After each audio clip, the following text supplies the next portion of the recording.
वो 28 जुलाई 2008 की घटना की 7 लोगों की हत्या हुई है। बड़ी भीभत्स नजारा था।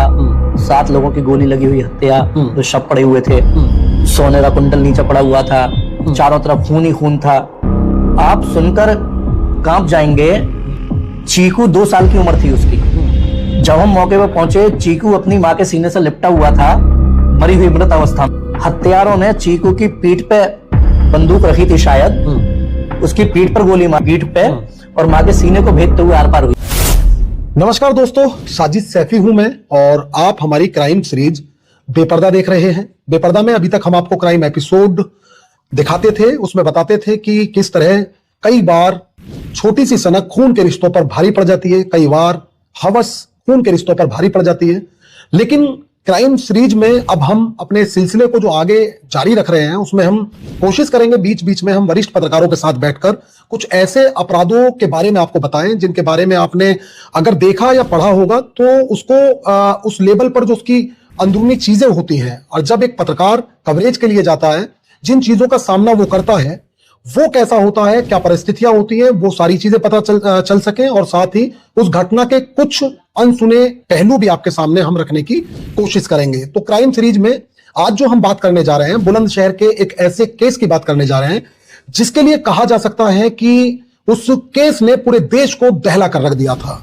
उसकी जो गूंज है वो न केवल विधानसभा बल्कि संसद तक सुनाई दी थी, और सीधे तौर पर कहा यह भी जा सकता है कि जब उसका जजमेंट हुआ तो लोग बड़े हैरान रह गए कि किस तरह जिस तरीके से शुरू में उस घटना को लेकर लोग सोच रहे थे, उसका खुलासा उससे बिल्कुल विपरीत था। हम आज बात कर रहे हैं बुलंदशहर के औरंगाबाद थाना क्षेत्र के बरारी कांड की। इस कांड में 7 लोगों की निर्ममता पूर्वक हत्या की गई थी। सबसे पहले मैं आपका परिचय करा दूं। आप मेरे साथ कपिल गौड़ जी हैं। आप बुलंदशहर के वरिष्ठ पत्रकार हैं। समय समय पर अलग अलग अखबारों के लिए, आप हिंदी अखबारों के लिए लिखते रहे हैं दैनिक। फिलहाल वर्तमान में आप हिंदुस्तान समाचार पत्र के क्राइम रिपोर्टर हैं, वरिष्ठ संवाददाता हैं। तो सबसे पहले आपका कपिल जी बहुत स्वागत है। धन्यवाद साजिद जी। बरारी केस के बारे में मैं बात करूंगा, क्योंकि जहां तक मुझे याद है, मैंने पढ़ा है कि 2008 में वो केस हुआ, तब भी आप क्राइम रिपोर्टर होते थे, आपने वो कवर किया। पूरे केस के बारे में समझेंगे, सिलसिलेवार आप हमें बताइए। सबसे पहले आप बताइए कि आपके पास सूचना क्या आई थी, आपके मन में पहला सवाल क्या खड़ा हुआ, घटनास्थल पे पहुंचे आपने क्या देखा, और कैसे चीजों की परत दर परत, घटना की परत दर परत खुलती चली गई। देखिए साजिद भाई, सबसे पहले मैं आपको बताऊं, भले ही उस घटना को करीब 17 साल हो चुके हैं। वो 28 जुलाई 2008 की घटना थी। करीब 17 साल पूरे से ज्यादा हो चुके हैं, लेकिन वो केस आज भी मेरे दिल दिमाग में जिंदा है। करीब सुबह 3:30-4 बजे का वक्त था। मेरे पास औरंगाबाद से रिपोर्टर का फोन आया। कौन सा? मैं उस समय अमर उजाला में क्राइम रिपोर्टर हुआ करता था। तो मेरे पास औरंगाबाद से फोन आया कि हमारे क्षेत्र के गांव बरारी में मर्डर हो गया है। अच्छा। तो उन दिनों कानून व्यवस्था का बुरा हाल था। तो मैंने कहा ठीक है, कवरेज करते हैं, जो भी होगा बता देना। करीब 15 मिनट बाद उसका फिर फोन आया रिपोर्टर का कि जी मर्डर 2-3 लोगों का हुआ है, और शायद डकैती के दौरान हुआ है, जो सुनने में आ रहा है। मैं मौके पर जा रहा हूँ। तो मैं कि 2-3 लोगों का मर्डर तो बड़ी बात है, तो मैं भी निकलता हूँ। तो मैं करीब 4-4:30 बजे के आसपास घर से निकल गए। अब ये अगौता से मिला हुआ गांव है बरारी, औरंगाबाद क्षेत्र के एक अगौता बॉर्डर पर पड़ता है। तो हम खेतों से निकलते हुए पहुंचे, तो वहां जाकर मालूम चला कि 7 लोगों की हत्या हुई है। 7 लोगों की हत्या हुई है, और सभी की हत्या गोली मार के हुई है, जिसमें एक 2 साल का बच्चा है। मरने वालों में, मृतकों में 2 गर्भवती लेडीज थी, जिनकी 2 या 3 दिन के अंदर डिलीवरी होने वाली थी। तो इस तरह देखा जाए तो ये 9 लोगों की हत्या थी। मानवीय तौर पर, कानूनी तौर पर लोगों की हत्या। आसपास के वहां पर एसएसपी भी मौके पर पहुंच चुके थे। आसपास के थानों की काफी फोर्स आ गई थी। शुरू में ये जब गांव वालों से पूछा गया तो ये कहा गया जी गोलियों की आवाज आई और हमें तो ये लग रहा है डकैत आ गए। लेकिन जब हम घर में एंटर हुए तो 1-2 जगह सोने के कुंडल पड़े हुए थे। तो और एक कुंडल शायद मृतका के कान में था, और एक कुंडल उसका जमीन पर पड़ा हुआ था। तो ये चीज समझ आ रही थी कि लूट डकैती, इशारा कर रही थी। नहीं कि अगर वो लूट डकैती होती तो वो सोने के कुंडल ले जाते, छोड़कर नहीं जाते। तो ये चीज नहीं थी। तो ये तो समझ में आ रहा था कि कोई अलग ही मामला है, लेकिन मामला हर किसी के दिमाग से बाहर था। मैं रोकूंगा कपिल जी। अमूमन जब किसी पत्रकार के पास किसी घटना के लिए, खासकर क्राइम रिपोर्टर के पास कॉल आती है, तो सबसे पहले वो जिस थाना क्षेत्र की घटना होती है उस थाना प्रभारी को फोन करता, सीओ को फोन करता, जो नियम अनुसार एक बातचीत करके जानकारी चाहता। तो आपने भी सभी अधिकारी को कॉल किया होगा। उस दिन जो थानेदार थे उस समय औरंगाबाद के, तो उन्हें भी फोन किया गया था। वो मेरे अच्छे परिचित भी थे, लेकिन उन्होंने पहला फोन उठाया नहीं। फिर मैंने एसएसपी को फोन किया। एसएसपी ने फोन उठाया, रिसीव किया और बोले मैं अभी बात करता हूं कुछ देर में। उन्होंने घटना के बारे में कुछ नहीं बताया। फिर उसके बाद मैंने फिर थानेदार को फोन किया, तो थानेदार का यह कहना था कि एक घटना हो गई है, बड़ी घटना हो गई है, मैं आपको अभी बताता हूँ। तो ये तो समझ में आ गया था कि कोई बड़ी घटना हुई है और इसमें क्या नाम है, ठीक है, जाने हमें मौके पर जाना ही था। तो जब वहां जाकर स्थिति देखी तो बड़ी भीभत्स नजारा था। 7 लोगों की गोली लगी हुई हत्या, जो शव पड़े हुए थे, सोने का कुंडल नीचे पड़ा हुआ था, चारों तरफ खून ही खून था। परिवार के जो आसपास रहने वाले थे, एक उनका मृतक के 2 छोटे भाई थे, एक बुरी तरह से रो रहा था, दूसरा गमगीन माहौल में बैठा हुआ था, सुदूत खोया हुआ। अच्छा। अधिकारियों ने गांव वालों को बुलाया, पूछा, सबों का यही कहना था जी कुछ नहीं मालूम, रात में गोलियां चली थी 12-1 बजे के बाद, ताबड़तोड़ गोलियां, और हम बाहर निकलने की हिम्मत नहीं जुटा पाए। एसएसपी साहब ने जो बराबर में उनके सगे भाई रहते थे उनसे पूछी, वो बोले हाँ जी गोलियों की बहुत आवाज आई, हम झांक कर देख रहे लेकिन कुछ दिखाई नहीं दे रहा था। तो एसएसपी और एसपी सिटी, उस समय एसएसपी थे श्री राजकुमार कुरील जी और एसपी सिटी होते थे जेके शाही। तो उन्होंने पूछा भी तुम्हारे सगे भाई के घर में गोलियां चल रही हैं और तुम झांक रहे, कि बस साहब हिम्मत ना पड़ी। उस समय सपा की गवर्नमेंट थी, कैबिनेट मिनिस्टर होते थे प्रोफेसर किरणपाल सिंह, उन्होंने भी मौके पर मुआयना किया।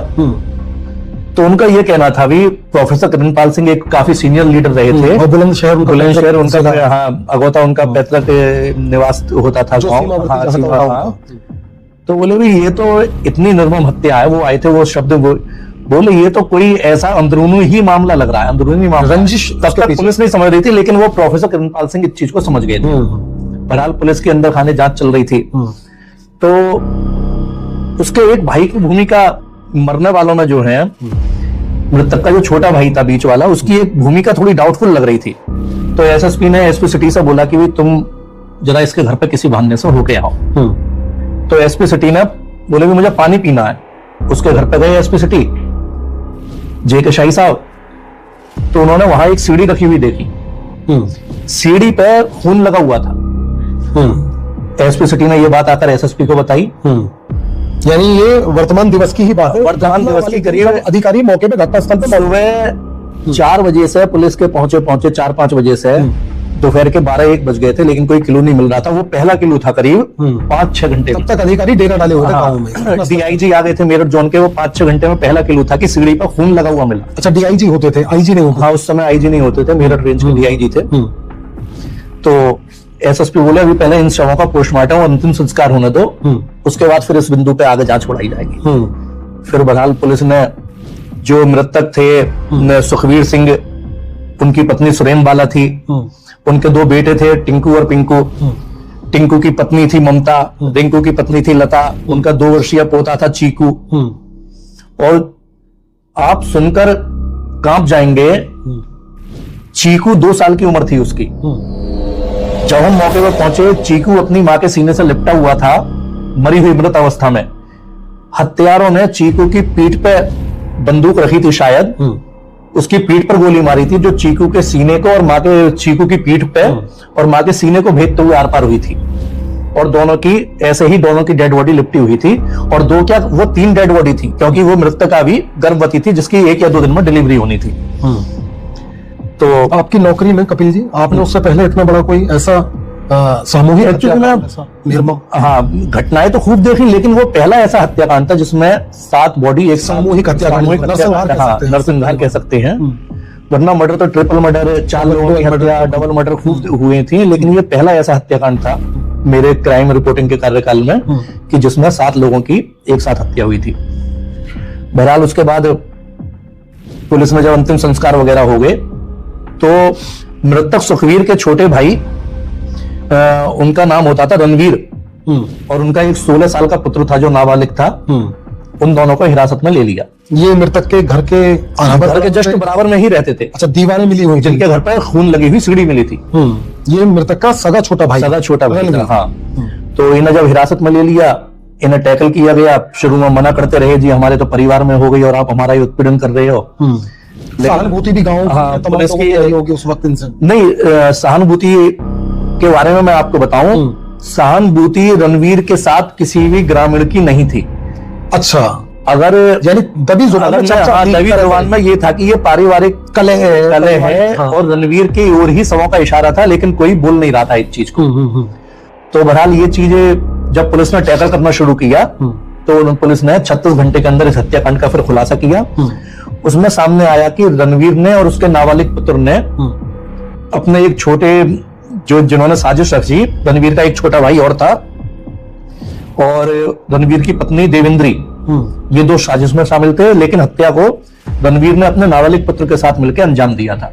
ये लोग सीढ़ी लगाकर उनके घर में चढ़े थे और इन्होंने बारी बारी से सबों को गोली मारी। अब इसके पीछे ये विवाद ये था कि जो सुखवीर मृतक है उनका एक बेटा, बड़ा बेटा टिंकू इनसे रंजिश मानता था रणवीर से, कुछ विवाद रहता था। तो इनका ये कहना था कि टिंकू हमारे साथ खूब बदतमीजी करता था, मारपीट करता था, गांव में कभी भी हमारी बेइज्जती कर देता था। तो हमने ये बदला लेने के लिए इस हत्याकांड को अंजाम दिया। बहरहाल पुलिस ने 4 लोगों को जेल भेजा और भी लोगों के खिलाफ जांच हुई। केस लंबा चला। ये तो करीब 4-5 साल 3 साल पहले एक सुखवीर को इसमें फांसी की सजा सुनाई गई थी। सॉरी, सुखवीर कह रहा हूं, रणवीर को, सुखवीर मृतक थे, रणवीर को फांसी की सजा सुनाई गई थी। बेटा नाबालिग था, उसकी पत्रावली पृथक कर दी गई थी, अलग कर दी गई थी। और फिर हाईकोर्ट से शायद फांसी की सजा उम्र कैद में तब्दील हो गई थी उम्र को देखते हुए। और फिर बाद में इसी में ही पुलिस ने गैंगस्टर एक्ट भी लगाया था। गैंगस्टर एक्ट में सुखवीर को भी 9 साल की सजा सुनाई गई थी इसमें, अभी 2 साल पहले। लेकिन ये मेरी पत्रकारिता काल का एक ऐसा सामूहिक नरसंहार रहा जिसमें खून के रिश्तों को तार तार किया गया और केवल एक अहम की लड़ाई है ना, मूंछों की लड़ाई परिवार में ही सामने आ गई और जरा जरा सी बातों पे 7 लाशें क्या 7 क्या 9 लाशें बिछा दी गई। कपिल जी, एक सवाल तो मेरा यह है कि जो मृतक रणवीर है उनके तो पूरा जो परिवार है उसका मतलब मृतक सुखवीर का जो पूरा परिवार है, चूंकि आप बता रहे हैं उनके 2 बेटे थे, 2 पुत्रवधू थी, उनकी खुद की पत्नी थी, एक पोता था, दोनों ही जो पुत्रवधू थी उनकी डिलीवरी होने जा रही थी। तो ऐसे में पूरा जो परिवार है वो तो रणवीर ने नहीं छोड़ा। तो क्या आप ये जानकारी रखते हैं कि इस मुकदमे में उस वक्त पुलिस ने वादी कौन बनाया, पैरवी किसने की, किस तरीके से इस जो ये पूरा केस है इसको जजमेंट तक लाया गया? देखिए, पैरवी तो पुलिस द्वारा ही की गई थी, क्योंकि रणवीर के खिलाफ गांव में बोलने का साहस किसी में नहीं था। बेटा नाबालिग था, वो कुछ समय बाद शायद बेल पर आ गया था, 2-3 साल बाद जो भी कुछ रहा हो, और किसी में गांव में साहस नहीं था। पैरवी पूर्ण रूप से पुलिस ने की और पुलिस की प्रभावी पैरवी का ही परिणाम था कि इसमें सजा हुई, वरना परिवार में कोई रणवीर के खिलाफ नहीं जा सकता था, क्योंकि सुखवीर का तो पूरा परिवार ही खत्म हो गया था। तो वादी का तो शायद मुझे ये ध्यान पड़ रहा है सबसे छोटा वाला भाई वादी बना था, और लेकिन पैरवी इसमें पूर्ण रूप से पुलिस द्वारा ही की गई थी। प्रभावी पैरवी जो है वो पुलिस द्वारा ही की गई थी। इसमें एसएसपी थे राजकुमार कुरेल जी, जो अब एडीजी हैं लखनऊ में, तो उन्होंने लास्ट तक इस केस पर पूरा ध्यान दिया था। जब इस केस में फैसला आया, मेरी उनसे बात भी हुई थी, तो उन्होंने बताया था, वो बोले यार ये केस ऐसा है जो मेरे दिल में आज तक जिंदा है।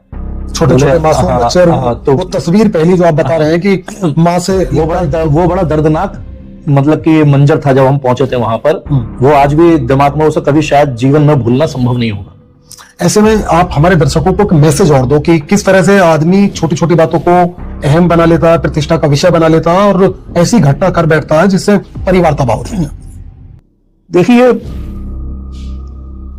अभी मैं आपको बताऊं, आज हम और आप ये बैठकर इंटरव्यू कर रहे हैं, अभी कल ही बीते दिन ही नगर कोतवाली देहात पुलिस ने एक खुलासा किया है जिसमें एक रिश्ते के पोते द्वारा अपनी दादी की हत्या की गई, सिर्फ तंजबाजी से परेशान, केवल तानेबाजी से, तंजबाजी से परेशान होकर। तो ये छोटे छोटे ऐसे हैं जिन बातों को नजरअंदाज किया जा सकता है, या बड़ा कुछ कह रहा है तो उसकी ओर ध्यान देने की जरूरत नहीं है। छोटी छोटी बातों को दिल से नहीं लगाना चाहिए। और मेरा तो ये भी मानना है कि आप कुछ कहने से बचें। आज के समय में लोगों में बर्दाश्त कम हो गई है, लोग चीजों को बर्दाश्त नहीं कर पाते हैं, दिल से लगा कर रख लेते हैं। तो हमें इन चीजों की ओर ध्यान नहीं देना चाहिए, गलत बातें बोलने से बचना चाहिए। और अगर कोई कुछ बोल भी रहा है तो उसे दरगुजर कर दें, हाँ दरकिनार कर दें, एक कान से सुनकर दूसरे कान से निकाल दें, तभी हम इन चीजों से बच सकते हैं। वरना एक जरा सी गलती पूरे परिवार को, आपका तो कैरियर बर्बाद करती है ही है, लेकिन आपके पूरे परिवार को छिन्न भिन्न कर देती है, सब कुछ खत्म हो जाता है। तो निश्चित तौर पर ये बुलंदशहर के हिंदुस्तान समाचार पत्र के वरिष्ठ पत्रकार, वरिष्ठ क्राइम रिपोर्टर कपिल गौड़ जी हमारे साथ थे, जो 2008 की घटना को आज आपको बता रहे थे। साथ ही ये भी बता रहे थे कैसे इनकी जो यादें हैं वो ताजा हो गई, कैसे उस घटना को पुलिस जैसे केस की विवेचना करती है, पत्रकार भी उसे इन्वेस्टिगेट करता है और कहीं ना कहीं पत्रकार के जहन में भी ऐसी घटनाएं छाप छोड़ जाती हैं। आगे भी हम आपको ऐसी कहानियां सुना सकें, आपके बीच इस तरह की अनसुनी कहानियां लेकर हाजिर हो सकें, उन घटनाओं के अनसुने पहलू आपके सामने रख सकें, इसलिए आप हमारे चैनल को सब्सक्राइब कर लें अगर अभी तक नहीं किया है। वीडियो को लाइक करके इस घटना को लेकर आपकी क्या राय है उसको कमेंट करके जरूर बता दें। और हमारी ये कोशिश रहेगी कि हम कपिल जी के साथ आगे भी आपको ऐसे ही जघन्य अपराधों के बारे में जानकारी देते रहें। धन्यवाद सर जी। नमस्कार।